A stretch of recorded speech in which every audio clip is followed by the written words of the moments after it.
Greetings and welcome once again to Travel News Weekly by Turnpikes.com. I'm Danny Pryor reporting. Here's some catch-up to do following last week's holiday weekend. For starters, this is the week a widening project gets underway on a major section of the John Kilpatrick Turnpike in Oklahoma City. The widening project was to begin Monday with some traffic pattern shifts and the narrowing of travel lanes, all to accommodate the widening of the Kilpatrick to 6 lanes ultimately.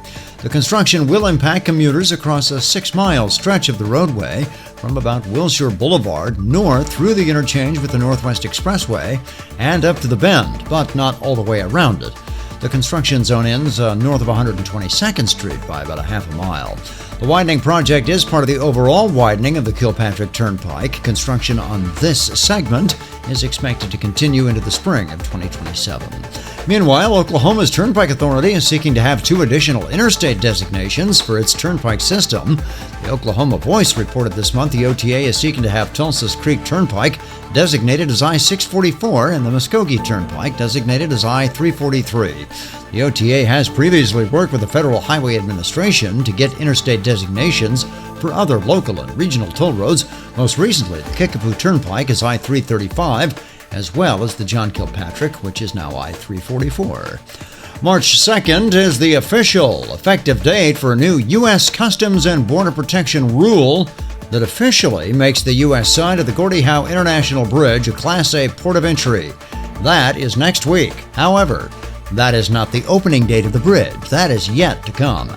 Manny Pava with the Windsor-Detroit Bridge Authority says the agency is still completing testing to make sure all the components that are needed to be working for the bridge's opening day will be ready and commissioned.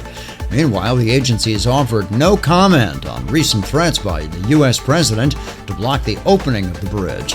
In an email statement, Pava referred Turnpikes.com to a previous statement of the Bridge Authority, which states simply, the Windsor-Detroit Bridge Authority continues to make progress on the Gordie Howe International Bridge, jointly owned by Canada and Michigan, and on track for opening in early 2026. The development of the Gordie Howe International Bridge has been underway since 2000, with representatives from U.S. and Canadian, federal, Michigan, and Ontario governments collaborating to optimize the movement of people and goods through the critical Windsor-Detroit trade corridor.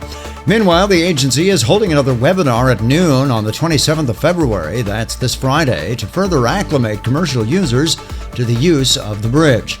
We'll keep you apprised when we know more about the opening date and the toll charges for the Gordie Howe International Bridge. More out of the Detroit area via the United Kingdom, where an investment company called John Lang has announced it is buying the concession to operate the Detroit-Windsor Tunnel from its current investment group, CVC-DIF. That group owns, of course, American Roads, which also operates 3 toll facilities in Alabama. Those Southern Toll Road contracts are part of the package, meaning John Lang will be acquiring those facilities' concessions.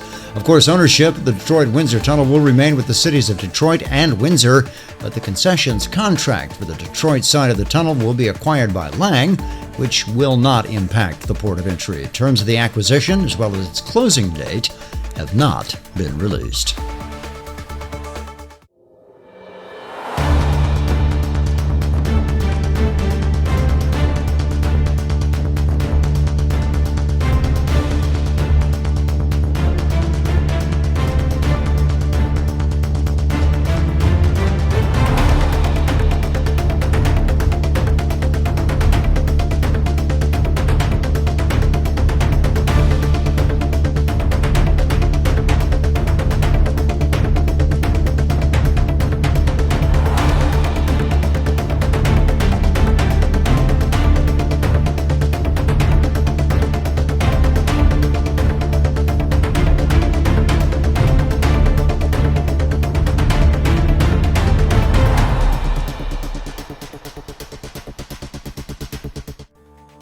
In case you missed it, the city of Richmond is getting ready to jump to cashless tolling, although cash will still be accepted during daytime hours on the downtown expressway. As for the Powhite Parkway and the Boulevard Bridge, affectionately called the Nickel Bridge, those will no longer accept cash at any hour of the day or night. As for the exact day of the cashless transition, a spokeswoman for the Richmond Metropolitan Transportation Authority told Turnpikes.com it will happen either at the very end of February or the very beginning of March, but an exact date was still not in the offing. We will post updates on social media as soon as that date comes through. Coming up next week, could the Chicago Bears eventually play in a stadium next to the Indiana Toll Road? The answer could be yes.